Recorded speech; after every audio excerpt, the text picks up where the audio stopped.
Bismillahirrahmanirrahim. Assalamualaikum warahmatullahi wabarakatuh.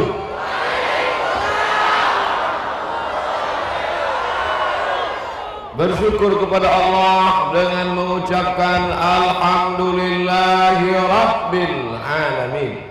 Berselawat kepada Rasulullah dengan ucapan Allahumma shalli ala sayyidina Muhammad wa ala ali sayyidina Muhammad. Anak raja pergi ke Mekah membawa uang. Sudah lama berceramah, baru ini masuk dari tiang gawang.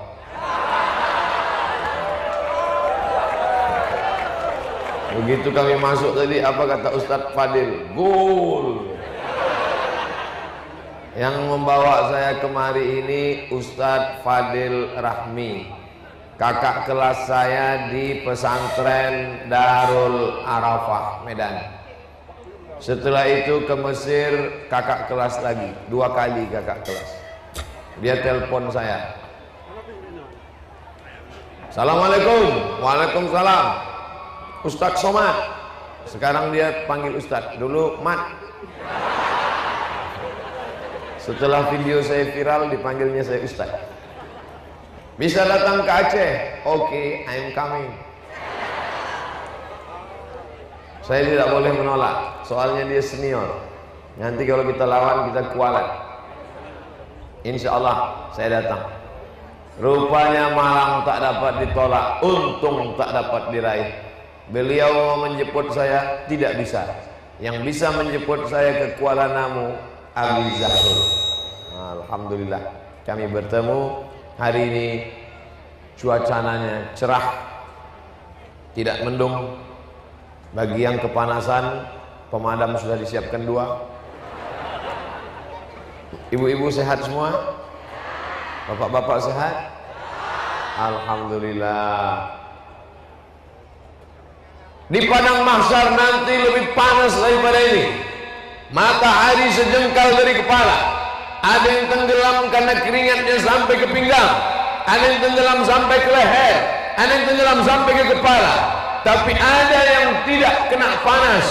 Di antara yang tidak panas karena dapat naungan itu siapa? Sabun, anak muda, nasya'a fi ibadatillah, anak muda yang tumbuh dalam ibadah karena Allah. Kenapa yang disebut anak muda? Kenapa bukan orang tua? Karena kalau ada orang tua beribadah, memang wajar, sudah diintai malaikat maut. Tapi kalau anak muda beribadah, ini luar biasa. Makanya dibuatlah judul temanya Peran Pemuda. Kenapa disebut pemuda? Pertama, yang ceramah anak muda. Maksudnya kalau dibandingkan sama orang jompo. Yang kedua, yang hadir ini sebagian besar anak muda. Kita tes, anak muda apa orang tua? Allahu Akbar. Nah, itu buktinya anak muda. Dari mana Ustaz tahu? Suaranya keras. Kalau orang tua, dia tak bisa bersuara gitu. Cobalah takbir di tempat majelis ibu-ibu wirid Yasin ba'da asar. Allahu Akbar. Allahu Akbar. Nah, ini anak-anak muda ini luar biasa. Kalau beginilah anak-anak muda Islam pengajian, tentara Israel melihat, itu kamera dari atas, tolong foto, ambil dari atas tinggi, ambil dari 4 sudut pojok, ambil semua, kirim ke tentara Israel, insya Allah pakai pempes mereka. Melihat tentara Islam dari Samalanga. Allahu Akbar. Nah, maka ini mesti kita jaga peran pemuda dalam menghadapi era globalisasi. Peran saya paham, pemuda saya paham, Islam saya paham, dalam saya paham, ini dalam itu luar. Menghadapi saya paham, era maksudnya zaman. Globalisasi ini yang saya agak kurang paham sedikit. Globalisasi ini maksudnya zaman canggih. Apa beda zaman kita dengan zaman bapak kita, dengan zaman kakek datuk kita, dengan zaman cucu kita? Sama saja. Contoh mabuk. Orang dulu sama zaman orang sekarang mabuknya sama apa tidak? Sama. Sama-sama mabuk. Bedanya alat untuk dia mabuk. Orang zaman dulu tradisional. pergi ke pohon kolang-kaling, dipotong tandannya, ditampung, setelah itu keluar cairan namanya nira, lalu diberi ragi. Setelah sekian hari fermentasi berbuih, habis itu diminum. Itulah mabuk yang paling gak enak. Diminum hari ini, mabuknya besok pahit, kering di tenggorokan. Ustaz pernah nyoba juga ini. Cerita orang, namanya mabuk tradisional. Zaman sekarang mabuk super canggih, bakar pakai lilin, masukkan ke botol, tarik. Pernah juga Ustaz nonton sinetron. Jadi namanya zaman dulu sama zaman sekarang sama. Dulu orang mabuk paling tua, agak keren sedikit kamput. Naik di atas itu Asoka, naik lagi bir, Mix, Carlsberg, vodka, Budweiser. Hafal juga Ustaz. Canggih. Yang mau mabuk nggak ada duit, ambil kopi, tuang spiritus, minum. Alhamdulillah, begitu diminum langsung ke alam barzakh. Apa yang dimuliakan Allah Subhanahu wa taala. Yang mau coba-coba mabuk, pergi ke toko bangunan, nyari apa dek? Lem kambing. Alhamdulillah, saya Pak Ustadz pedagang kerikil, batu bata, semen, semua alat bangunan. Tapi kalau ada anak-anak beli lem kambing, tidak kami jual. Kami tidak cari untung kalau merusak anak-anak. Kalau mau beli lem kambing harus ada surat pengantar dari Pak Camat Samalanga. Tapi kalau nenek-nenek yang beli boleh. Akhirnya nenek-nenek banyak beli, disuruh sama anak-anak. Nenek-nenek ngelem juga. Nauzubillah. Inilah yang paling mengerikan zaman sekarang, yang disebut dengan narkoba. Ini kecanggihannya luar biasa. 1,6 ton ditemukan, bukan di Aceh, bukan di Medan, di kampung halaman saya, Riau, Kepulauan Riau, yang tertangkap 1,6 ton. Bayangkan itu kalau dihirup bersama-sama. 6 tahun mabuknya. Baru saja. Nauzubillah. Alhamdulillah, saya dibawa oleh BNN, Badan Narkotika Nasional. Ustaz Somad, dokter, polisi. Yang pertama ngomong polisi. Ustaz, izinkan saya ngomong. Silakan Pak Polisi. Saya nggak berani ngelawan. Dia pakai pistol. Pak Polisi pertama ngomong. Saudara-saudara sekalian, siapa yang memakai ini yang kena undang-undang penjara? Siapa yang tembak? Penjara tembak. Saya pun pucat dengan. Setelah itu Bu Dokter, Ustaz Somad, saya duluan, silakan Bu. Saya nggak berani juga nolak. Ibu itu cantik pula kan. Silakan Bu. Dia agak lembut. Anak-anak sekalian, para pemuda harapan bangsa, jangan pakai narkoba. Nanti kalau kita pakai tiba-tiba ini gila. Nanti kalau dipakai otak kita error. Nanti kalau kita ini bodoh gila error, bodoh gila error. Wah, kejam juga ibu. Habis itu kata Pak Polisi sama Ibu Dokter, silakan Ustaz Somad. Mungkin mereka menyangka nanti kalau Ustaz yang ceramah, marilah kita sabar. Kalau anak kita pakai narkoba, sabar. Suami kita pakai, sabar.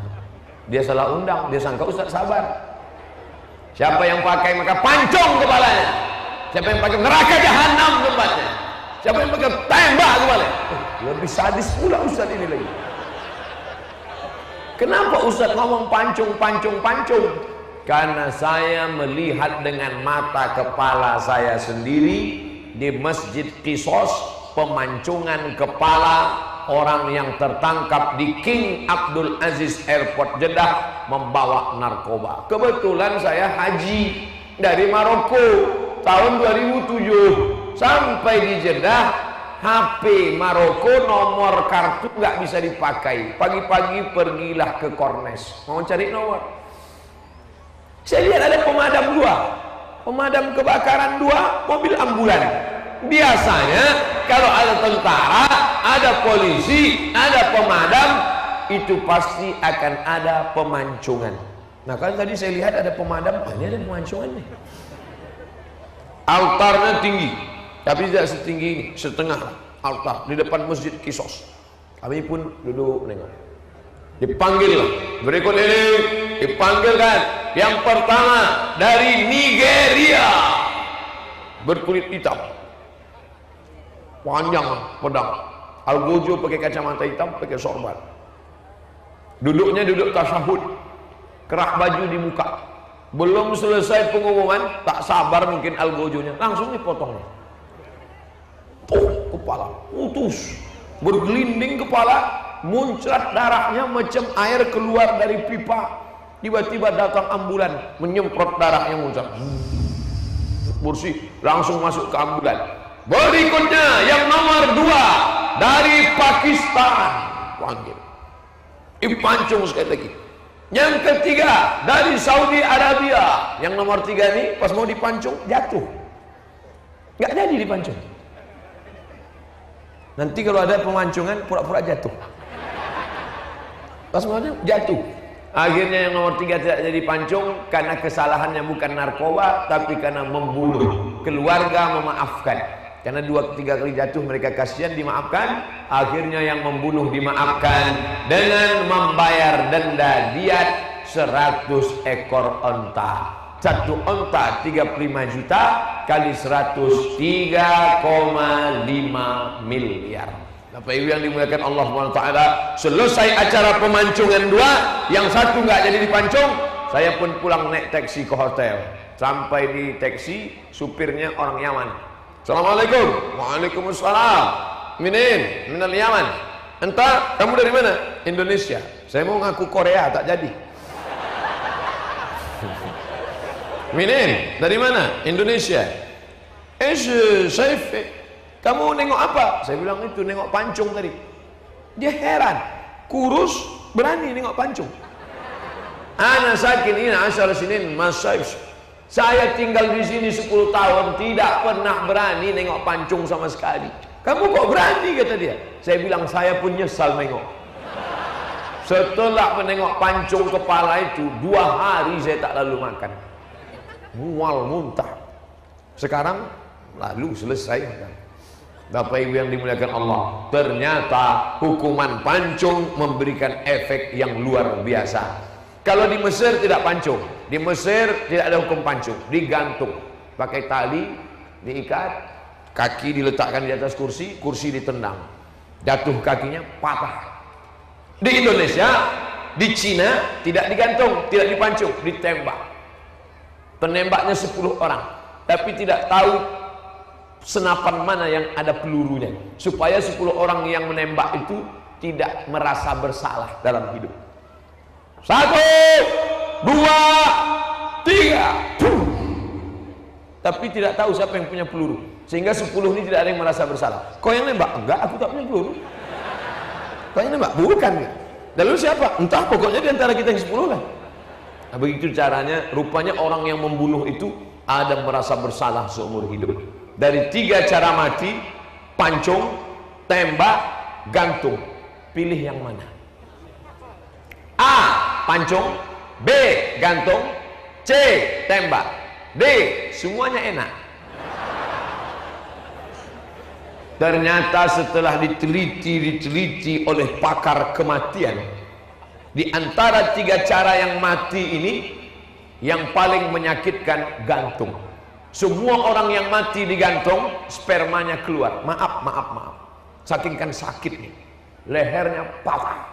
Setelah itu dia mati. Yang ditembak, bayangkan peluru tajam menembus kulit, masuk ke daging, masuk ke urat, masuk ke tulang, masuk ke jantung. Tus. Itu kalau nembaknya betul. Berapa banyak orang kita mau nembak kaki kena kepala, langsung bungkus. Tapi rupanya yang enak mati di antara yang 3, gantung, tembak, pancung. Pancung yang paling enak, karena orang yang dipancung itu tengkuknya duluan. Ketika pedang kena ke tengkuk, dia udah pingsan duluan. Kena tengkuk, pingsan, baru putus lehernya, mati. Karena mancung itu dari atas, bukan dari bawah. Kalau dari bawah motong kambing, bismillahirrahmanirrahim, Allahu Akbar.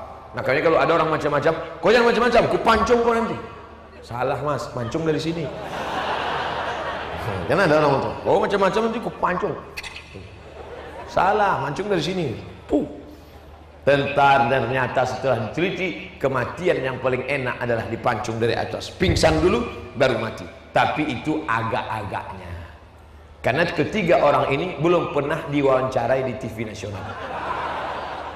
Yang ditembak, sama yang dipancung, sama yang digantung, tanya, hai almarhum bertiga, di antara kalian mana yang paling enak? Semuanya jadi hantu. Bapak Ibu yang dimuliakan Allah Subhanahu wa taala, bagaimana Samalanga 20 tahun ke depan, bagaimana Nangro Aceh 20 tahun ke depan, bagaimana Indonesia 20 tahun ke depan, itu tergantung anak-anak muda yang ada di depan saya ini sekarang. Betul? Bayangkan kalau anak muda pecandu narkoba SMP sudah ngelem, lalu kemudian 20 tahun akan datang dia akan menjadi anggota legislatif. Yang sekarang SMP kelas 1 2018 2028 dia sudah sarjana S1. SMP kelas 1 3 tahun, SMA 3 tahun, kuliah 4 tahun, 10 tahun. Sekarang SMP kelas 1 2018 2028 dia sudah menjadi anggota legislatif, lulus S1, mencalonkan diri, menang, dan dia langsung menjadi ketua sidang paripurna. Pagi ini kita sidang paripurna untuk kabupaten kota. Berapakah anggaran APBD? Mau pukul. Dengan ini sidang resmi ditutup. Kepala wakil. Bagaimana ke depan? Sementara musuh-musuh sudah. Bapak polisi tidak cukup personel untuk menangkap. Makanya orang tua punya peran yang luar biasa. Ustadz Somad ceramah, Lokakarya seminar, diundang BNN ceramah, tapi ibu tanggung jawabnya juga luar biasa besar. Panggil anak-anak ibu, sini. Aku mengandung engkau 9 bulan 10 hari. Aku melahirkan engkau meregang nyawa. Aku membesarkan engkau 2 tahun. Aku tidak ingin mengandung engkau, hanya engkau menjadi penghuni neraka jahanam. Ibu harus berani bertanya, kau mau kemana? Jalan sama siapa? Pulang jam berapa? Duit yang kukasih kemarin mana?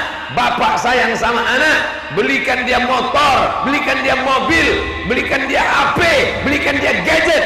Sesungguhnya bapak ingin menjerumuskan dia ke neraka jahanam. Kalau sayang sama anak, tinggalkan dia di pondok pesantren, masukkan ke pesantren. Sini, jangan pulang. Kalau kau pulang, tak kuakui kau anak.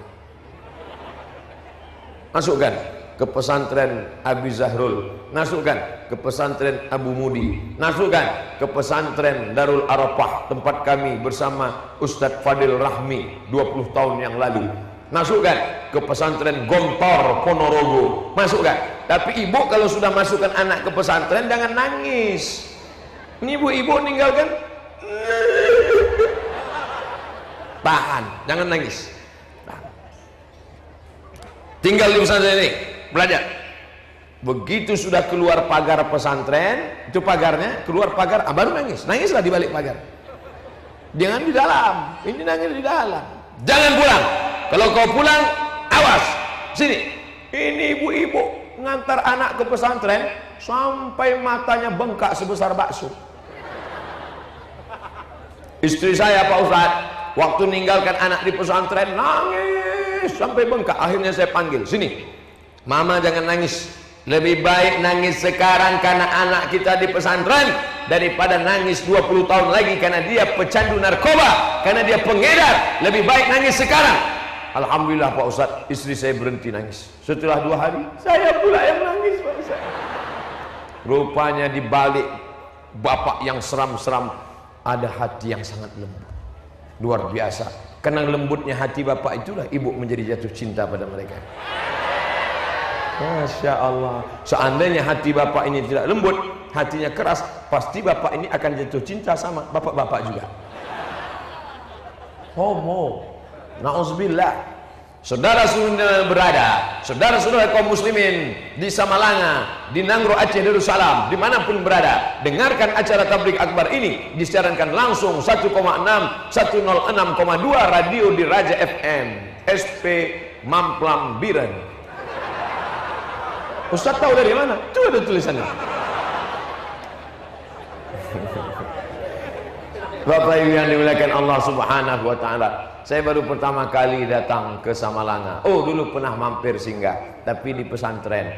Hari ini tabligh akbar. Tadi saya menduga, Ustaz Fadil, ya, acara tabligh akbar jam berapa? Jam 5. Jam 5 sore.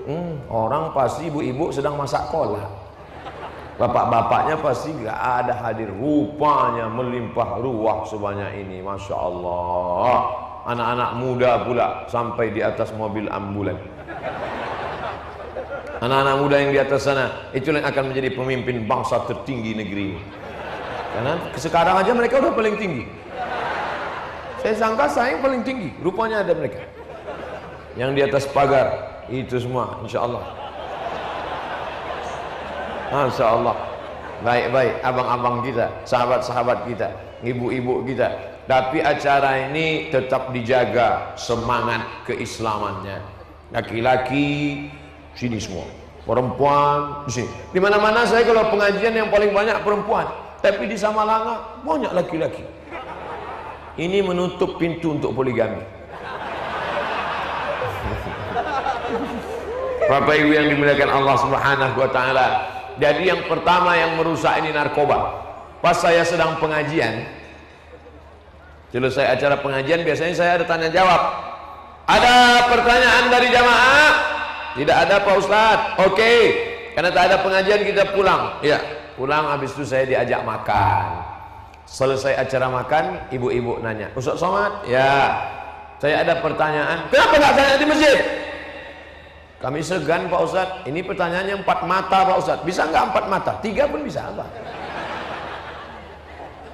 Gini Pak Ustadz, mau nanya sama Ustadz, ada nggak doa narkoba? Doa narkoba? Yang ada tuh doa Allahumma inni a'udzubika minal khubusi wal khaba'is. Doa masuk WC. Belum pernah saya Allahumma inni na'udzubika min kamput. Allahumma inni na'udzubika min koplo. Allahumma inni na'udzubika min sabu. Saya belum ada. Tolonglah Pak Ustaz, tolonglah. Karena dia maksa terus, saya ambil HP. Ya, catat ya, ini doanya. Berapa? Apa doanya Pak Ustaz? 0813. Ustaz ini itu bukan doa Pak Ustaz. Iya ini dia. Apa itu? Nomor BNN. Hah? Jadi gimana Pak Ustaz? Anaknya ditangkap. Kalau nggak sampai hati kami Pak Ustaz, bu hati belayan jiwa masa anak kami ditangkap. Oke, kalau nggak mau nggak apa-apa. Yang penting itu yang bisa saya kasih. Catat. Bulan depan saya datang lagi ceramah, si ibu sudah senyum. Kenapa Bu? Alhamdulillah Pak Ustaz, anak kami sudah ditangkap. Senyum dia. Rupanya dia pusing.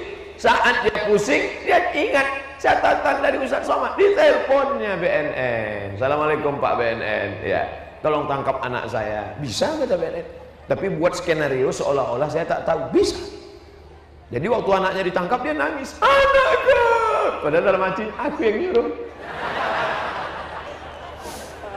Akhirnya dibawalah ke Bandung. Rehabilitasi. Orang narkoba tidak bisa dipenjara karena dia sakit. Orang sakit kalau dipenjara makin sakit. Error, gila, mati. Makanya saya selesai acara pengajian di salah satu kampung tempat narkoba, dikawal sama bapak polisi. Saya bilang nggak usah kawal saya biasa nyetir sendiri, datang sendiri, pulang sendiri, datang tak dijemput, pulang tak diantar. Tapi saya bukan hantu. Ustadz, ini hati-hati, kami harus kawal Ustadz dari belakang. Oke lah kalau gitu. Bulan depan saya datang lagi, alhamdulillah Pak Ustadz, anak kami sudah sembuh. Rupanya tidak perlu malu untuk mengakui. Nomornya berapa Pak Ustadz? Nanti saya kasih. 3 mata kita kasih insyaallah. Bapak Ibu yang dimuliakan Allah Subhanahu wa taala, anak muda harapan bangsa, ngomong-ngomong, ini yang ceramah ini pernah nggak kena? Nampaknya dari postur tubuhnya pemakai juga nih. Ada yang ngomong gitu ke saya. Saya kurus begini tidak makai. Pakai lem pernah? Nah, lem kambing, nempel baskom bocor. Menghirup tak pernah. Minum Pak Ustaz? Minum selalu, minum air putih sehat. Minum susu, minum teh, tapi untuk minum tidak. Sayang ibu bukan diletakkan di celah ketiak. Sayang bapak bukan dikasihkan pisau. Anak umur 5 tahun minta pisau, kasih pisau, dipotongnya urat nadi, mati dia. Sayang kepada anak, sayang anak pukul-pukulkan, sayang anak tinggal-tinggalkan, sayang anak jauh-jauhkan. Pukul-pukulkan bukan berarti pukul sampai dia mati. Itu KDRT, kekerasan dalam rumah tangga. Tangkap Pak polisi nanti. Sayang artinya masukkan dia ke pondok pesantren. Bagi yang sudah mendaftarkan anak ke pesantren, alhamdulillah. Bagi yang belum mendaftarkan, segera daftarkan anak Anda ke pondok pesantren sebelum tanggal penutupan berikut ini. Kalau anaknya tinggal di pesantren, insya Allah selamat. Mudah-mudahan selamat anak-anak kita, insya Allah. Amin. Tadi saya mulai ceramah jam 5:30. Pas jam 6, 30 menit satu pembahasan tentang narkoba. Masuk pembahasan yang kedua. Pembahasan Ustaz sampai keberapa? Pokoknya saya tengok, dari tadi saya lihat kalau ada jamaah menguap 2 orang, saya berhenti. Berhenti saya. Demikianlah tausiah yang saya sampaikan. Mudah-mudahan ada manfaatnya, tapi tak ada nampaknya. Tapi nanti kalau sampai 3 kali saya ceramah tidak ada yang menguap, saya sendiri menguap. Pertama, yang merusak narkoba. Yang kedua, yang merusak pergaulan bebas. Alhamdulillah, di Samalanga tidak ada pergaulan bebas karena laki-laki dan perempuan dipisah oleh tali, jelas tali. Tali pemisah di antara kita. Walaupun sebagian sudah diputus. Tali masih utuh. Ini perempuan semua. Ini laki-laki semua. Yang tengah ini tempat mobil lewat tadi. Akhirnya setelah mobil lewat diisi. Yang bingung saya, nanti kami pulang lewat mana? Masya Allah, luar biasa, indah. Memandang ke kiri, toko. Memandang ke kanan, padi menghampar dengan pohon. Bapak Ibu mana nampak? Tembok keliling. Kami yang di atasnya yang kelihatan. Laki-laki perempuan tidak ada pergaulan bebas. Hai jamaah sekalian yang tidak tahu bagaimana cara mengatur pengajian, datang kalian ke Samalanga, negeri kota santri, pesantren terbesar di Nangro Aceh Darussalam, terbanyak santrinya, pedagang-pedagang pun sebagian dari tamat pesantren. Tidak ada pergaulan laki-laki dan perempuan di Samalanga. Laki-laki sebelah kanan, perempuan sebelah sini, terjamin terpercaya. Bahkan anak-anak gadis di Samalanga menutup rambutnya, menutup pakaiannya, menutup dirinya. Tidak hanya kepalanya ditutup, wajahnya pun tertutup. Terjaga. Anak-anak perempuan yang menutup wajahnya bagus. Kenapa? Karena kalau wajahnya tidak tertutup, ustadz itu wajahnya ke situ aja. Tapi kan apa yang mau ditengok? Biji mata aja kudik-kudik. Bagus. Mahasiswi saya di lokal pakai cadar. Saya senang mahasiswi pakai cadar. Kenapa? Karena kalau tidak pakai cadar banyak dosen yang tidak fokus. Menulis sampai ke bawah. Pak, whiteboard sudah habis. Oh iya. Kenapa melihat perempuan yang bercadar kau ejek? Kenapa kalau ada perempuan bercadar kau marah? Kenapa kalau ada perempuan bercadar kau risau? Tapi kalau ada yang bercelana pendek kau diam? Kenapa kalau ada yang bercadar kau tuduh? Tidak. Tapi melihat orang yang pakai celana jin kau diam. Jelas-jelas yang dipakainya celana jin, tentu bajunya hantu. Kenapa kau diam? Kenapa melihat perempuan yang bercadar kau hina? Kenapa kalau perempuan yang pakai rok pendek kau diam? Berarti otakmu berkudis. Alhamdulillah di Samalanga, seandainya perempuan yang bercadar ini diejek, pasti mereka sudah lama membuka cadar. Tapi karena keimanan yang luar biasa. Ya Asma, hai Asma, innal mar'ata, sesungguhnya perempuan, idza baghalatil mahid, kalau sudah sampai usia haid, la yasluh laha an yura minha, tak oleh nampak dari badannya illa haza wa haza, wajah dan tapak tangan. Maka ada yang membuka wajahnya, enggak apa-apa. Ibu yang membuka wajahnya nggak apa-apa, yang membuka tapak tangan tak apa-apa. Tapi ada yang menutup tangannya, menutup wajahnya, bagus. Jangan kelahi gara-gara ini. Kalau yang menutup wajah dengan yang nggak menutup wajah kelahi, yang ketawa, yang nggak pakai celana. Yang menutup wajah biarkan, yang membuka wajah biarkan, tapi yang membuka rambut kepala jangan sampai. Ini masih ada perempuan membuka kepala. Ini nggak ada Pak Ustaz, tutup semua. Itu ada. Oh, laki-laki.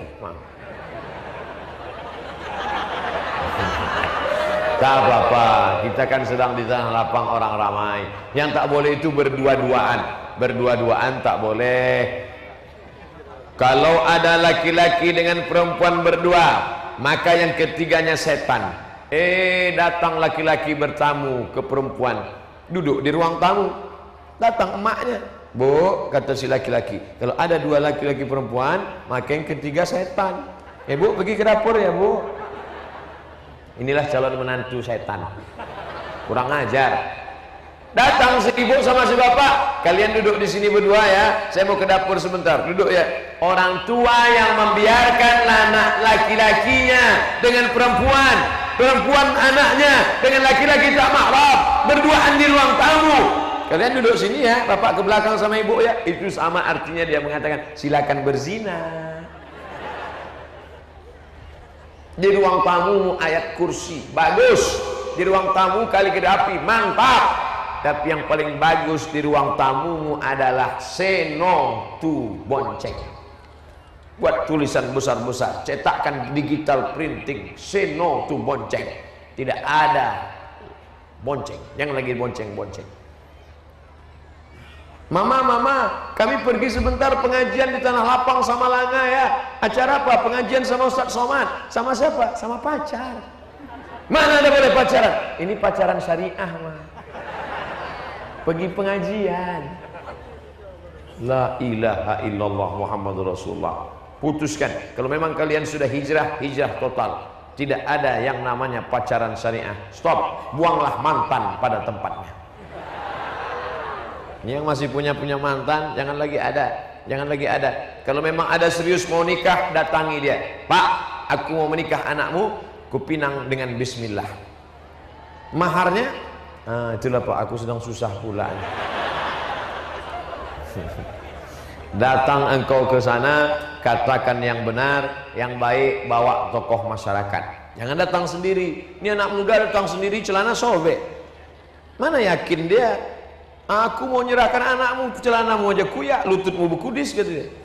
Pakailah pakaian yang rapi, bawa Pak Camat. Pak Camat, tolong kawani saya. Kalau Pak Camat nggak bisa, Pak Kapolsek bawa. Pak Kapolsek, tentu di rumah Pak Kapolsek dia segan. Begitu nengok kamu dia, jangan masuk. Ini ada Pak Kapolsek. Silakan Pak, masuk.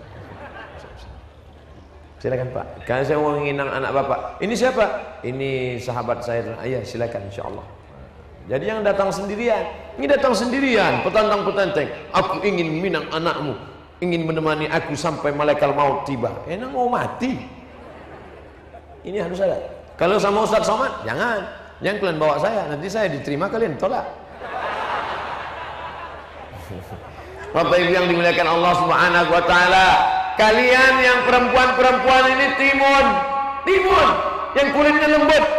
Sedangkan yang laki-laki ini durian, kulitnya tajam. Kalau sampai timun dekat-dekat sama durian, yang rugi siapa? Timun, dekat sobek, di bawah hancur bonyok, selesai. Apalagi kalau duriannya banyak, timun habis jadi jus timun. Oleh sebab itu jaga kehormatan kalian.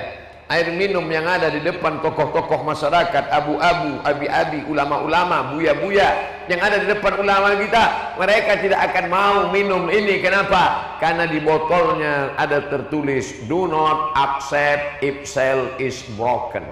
Jangan terima botol kalau segelnya rusak. Botol yang harga 5.000 saja tidak mau diterima orang kalau segelnya rusak. Jaga kehormatan kalian. Nanti kalau ada datang durian, suruh dia pulang. Durian, pergi balik. Aku durian syariah, katanya. Tidak ada. Jaga kehormatanmu anak-anakku. Kalian adalah adik-adik saya. Kalian adalah anak-anak saya. Menjaga kehormatan kalian sama dengan menjaga kehormatan. Hai laki-laki, hai anak-anak lajang, pandanglah perempuan itu sebagai adikmu. Ya Rasulullah, izinkan aku berzina. Sahabat sudah mencabut pedang, kupancung kepalanya. Jangan, kata Rasulullah, biar aku berdialog dengan dia. Kau ingin berzina? Ya. Bagaimana kalau orang berzina dengan ibumu? Bagaimana kalau orang berzina dengan adikmu? Bagaimana kalau orang berzina dengan kakakmu? Bagaimana kalau orang berzina dengan adik anak perempuan? Dia terdiam. Ternyata kau memandang perempuan sebagai objek. Mereka adalah saudaramu, mereka adalah adikmu, mereka adalah kakakmu. Muliakan mereka, muliakan perempuan. Perempuan juga muliakan dirimu. Dengan kau jual dirimu hanya dengan mie ayam dan 3 bakso. Pak, saya bawa anak bapak sebentar ya. Tidak. Sebentar aja Pak, ke pasar Samalanga. Tidak. Nanti saya belikan bapak mie ayam. Bawalah. Begitu rendahnya kehormatan anak gadismu yang dikandung 9 bulan 10 hari, dilahirkan dengan tetesan air mata dan darah, tiba-tiba kau berikan hanya semangkok bakso. La ilaha illallah Muhammad Rasulullah. Sekali tidak. Sebentar aja Pak. Tidak. Mie ayam Pak, jangankan mie ayam, pakai bakso pun tidak. Sekali tidak. Datang istrinya dari belakang, kasihlah bang, kita dulu lebih parah dari itu. Ibu sama bapak harus kompak dalam masalah ini. Antara presiden dan wakil presiden, jangan ada dusta di antara kita, karena kita menjaga ini semua. Ustaz Somad berceramah, bapak polisi mengawasi, jangan sampai ada terjadi macam-macam. Alim ulama mendoakan, memberikan pengajaran yang baik, tapi orang tua juga kontrol luar biasa. Sama siapa, pulang jam berapa, naik apa, uang yang kuberi kemana, jangan begini nak, jangan begini nak, jangan begini nak, jangan begini nak. Ibu tidak pernah berhenti ngomong macam mesin bot rusak. Kalau sampai ibu berhenti bicara, kalau sampai ibu berhenti merepet, kalau sampai ibu berhenti bercakap, kalau sampai ibu diam saja, kiamat sudah terjadi di dalam rumah tangga kita. Kita jaga anak-anak kita. Saya yakin dan percaya kalau beginilah orang ramai pengajian, ini sudah terjaga, terpelihara. Lalu kenapa Ustaz tetap ceramah juga? Ingat, kejahatan terjadi bukan hanya karena ada niat dari pelakunya, tapi juga karena ada kesempatan. Bapak Ibu yang dimuliakan Allah Subhanahu wa taala. Ini yang dua yang merusak. Pertama narkoba, yang kedua pergaulan bebas, yang ketiga. Kenapa Ustaz belum berhenti juga? Belum ada yang menguap. Yang ketiga yang merusak adalah aliran sesat. Mengaku nabi, mengaku pembawa kebenaran, mendatangkan. Ini harus kita jaga, jangan sampai ikut kelompok-kelompok aliran-aliran. Maka masukkan ke pondok pesantren yang mengayomi semua. Ahlus sunnah wal jamaah membuka acara dengan bismillah, pembacaan ayat suci Al-Quran, bersolawat. Kenapa tadi bersolawat? Salatullah, salamullah ala taha rasulillah. Kenapa berdiri? Karena menyebut nama dia yang maha hebat. Allah subhanahu wa ta'ala mengutus salah satu nabinya Muhammad sallallahu alaihi wasallam. Apa kata Imam Ahmad bin Hanbal ketika disebut Imam Ibnu Tahman? Nama Ibnu Tahman disebut, Imam Ahmad duduk. Pada waktu itu dia sedang sakit, berbaring. Ketika disebut nama Ibnu Tahman, dia duduk. Maka begitulah kalau nama ulama disebut, apalagi nama dia yang mulia Muhammad sallallahu alaihi wasallam. Oleh sebab itu ikuti ajaran ini, kembali kepada para ulama. Al ulama warasatul anbiya, ulama pewaris para nabi. Selama mereka ini masih Ahlussunnah wal Jamaah, kiblatnya satu, nabinya satu, sholatnya satu, ibadahnya satu, imamnya satu, maka kita tetap menjaga persaudaraan, ukhuwah Islamiyah.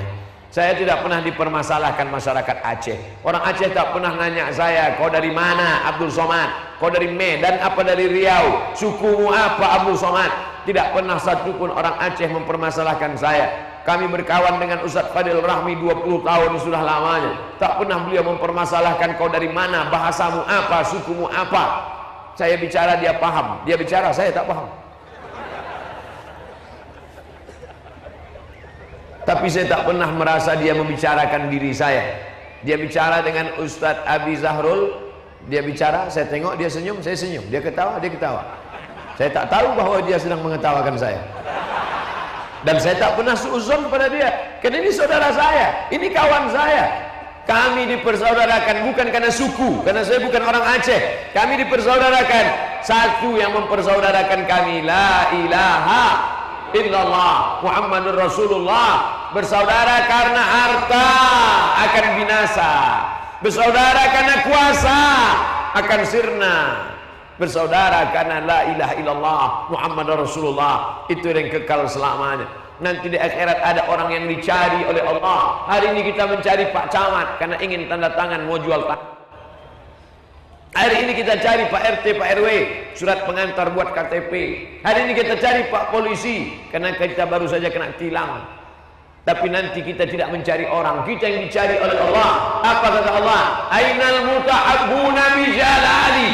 Mana orang yang dulu di dunia berkasih sayang karena aku ingin berikan mereka naungan pada saat tak ada naungan kecuali naungan aku. Siapa itu? Orang-orang yang bersaudara karena Allah. Mudah-mudahan kita termasuk orang-orang yang bersaudara karena Allah Subhanahu wa ta'ala. Kenapa kau menyambut Ustaz Somad? Aku sambut dia karena videonya viral. Nanti kalau tak viral lagi? Kenapa kau sambut Ustaz Somad? Aku sambut Ustaz Somad karena dia ganteng. Kalau dia tak ganteng? Kenapa kau sambut Ustaz Somad? Aku sambut Ustaz Somad karena dia putih. Kalau dia hitam, jamaah tidak menyambut saya karena saya tegap. Kalaulah saya tegap disambut, nanti kalau saya kurus, jamaah tidak menyambut saya karena ganteng. Jamaah tidak menyambut saya karena body tubuh. Jamaah menyambut karena yang diucapkan Abdul Somad, asyhadu an la ilaha illallah wa asyhadu anna Muhammadar Rasulullah. Dia saudaramu, siapapun dia, apapun keyakinannya, apapun agamanya, dia saudaramu satu kebangsaan, negara kesatuan Republik Indonesia. Ada namanya ukhuwah Islamiyah, ada namanya ukhuwah wataniyah, hubbul watan minal iman, cinta negara bagian dari iman. Ada pula namanya ukhuwah insaniyah, sama-sama manusia. Saya dengan orang Aceh, ukhuwah Islamiyah. Saya dengan orang Batak yang non muslim, Batak ada yang Islam, yang non muslim, ukhuwah wataniyah, sama-sama negara kesatuan Republik Indonesia. Saya dengan Donald Trump, ukhuwah Islamiyah? Tidak. Ukhuwah wataniyah? Tidak. Saya dengan Presiden Amerika, ukhuwah insaniyah, sama-sama manusia. Donald Trump itu saudara saya. Kakek saya sama kakek dia satu, Adam alaihissalam. Cuman bedanya mata dia biru, mata saya hitam. Rambut dia pirang, rambut saya hitam. Kulit dia putih, saya tidak terlampau putih, tak pula terlampau hitam. Sawo-sawo matang hampir busuk lah. Tapi ada makhluk lagi, tidak ukhuwah Islamiyah, tidak ukhuwah wataniyah, tidak ukhuwah insaniyah, ukhuwah sama-sama makhluk Allah. Apa itu? Donald Bebek. Donald Bebek itu bukan manusia, tapi dia saudara kita. Saudara apa? Sama-sama makhluk Allah Subhanahu wa ta'ala. Tapi jangan karena saudara lalu tak mau dimakan. Nanti malam makan lauknya ayam, tak kau makan. Saudara saya Pak Ustaz. Itu Tarzan tuh. Kita tetap makan dia karena sudah disembelih atas nama Allah, tapi menyakiti dia tidak boleh. Idza qataltum fa ahsinul qitlah. Kalau kau membunuh, bunuh dengan baik. Wa idza dzabhtum fa ahsinul dzabhah. Kalau kau menyembelih, sembelih dengan baik. Membunuh, bunuh dengan baik. Apa membunuh dengan baik? Membunuh lalat. Tidur siang, lalat banyak. Tadi kami sedang makan di kebun korma. Kebun korma luas sejauh mata memandang, lalat banyak. Apa kata sahabat saya Ustadz Sukri? Mohon maaf Ustadz, ini lalat ini banyak karena ada kandang ayam. Mana kandang ayam? Tak nampak, jauh 5 km. Ternyata lalat bisa terbang sejauh 5 km. Tahu dia di mana ada ikan. Luar biasa lalat. Tapi bolehkah kita tangkap lalat? Lalu kita tangkap lalat, kita cabut kakinya sampai dia bingung mau mendarat kemana. Hai lalat, aku tidak bunuh engkau, ku cabut saja kakimu. Kau kasih tahu kawan-kawan kau yang lain, jangan masuk lagi kemari. Tak boleh, tak boleh menyiksa lalat. Solat kita, Allahu Akbar, nampak kalajengking. Kata Nabi, uqtulul aswadaini fi shalah, bunuhlah dua yang hitam walaupun kau sedang sholat. Dua yang hitam nampak tentang sholat boleh kau bunuh. Apa dia? Ular dan kalajengking. Nampak ular, bunuh. Ular lidi bisa, tapi kalau ular kobra yang menelan orang kemarin, mana kita mau membunuhnya? Bunuhlah dua yang hitam, ular dan kalajengking. Bagaimana cara bunuhnya? Sekali pukul mati. Jangan menyiksa binatang. Ini tak lama lagi hari raya kurban. Hari raya kurban kita menyembelih kambing. Bagaimana menyembelih kambing? Ada seorang menyembelih kambing, dia asah pisau depan mata kambing. Dibaringkannya kambing, diambilnya pisau, diasahnya. Pucatlah kambing menengok mata pisau. Berkedip-kedip mata kambing. Apa kata Nabi melihat itu? Aturidu an tumitaha mautatin. Apakah kau mau menyiksa binatang ini? Engkau membuat dia mati berkali-kali. Kata Nabi, asah dulu pisaumu di belakang, habis itu baru. Ini tidak boleh menteror kambing. Kalau menteror kambing saja tak boleh, apalagi menteror ustaz. Ustaz Somad pernah diteror orang? Tidak, dibully sikit-sikit di Facebook ada. Lalu orang yang ngejek ustaz itu, ustaz apa kan? Saya viralkan. Semua yang ngejek saya viralkan. Ya Allah, maafkanlah kesalahan hambamu ini. Berikanlah dia hidayah. Rupanya datang saudara saya FPI mencari rumahnya. Baru dia tahu. Apa ibu yang dimuliakan Allah Subhanahu wa taala, ini semua pelajaran supaya jangan melecehkan, supaya jangan menghinakan. Ini semua akan dituntut di hadapan Allah Subhanahu wa taala. Ini halal bihalal acaranya, tablik akbar dan halal bihalal. Bapak ibu pergi ke Makkah membeli jilbab, ambil uang, haji, 5 rial, ambil jilbabnya, beri uang saya kamu ambil, jilbab kamu saya ambil. Setelah ini halal. Apa makna halal? Uang saya kamu ambil, jilbab kamu saya ambil. Setelah ini kita tidak ada sangkut paut lagi. Halal bihalal. Begitu juga dengan saya di Samalanga. Kalau selama ini kata-kata saya menyinggung perasaan, tidak berkenan di hati, merusak hubungan kita, saya tanyakan dengan lubuk hati yang paling dalam. Bapak ibu saudara sekalian, hadirin hadirat muslimin muslimat, maukah memaafkan segala kesilapan Ustaz Abdul Somad?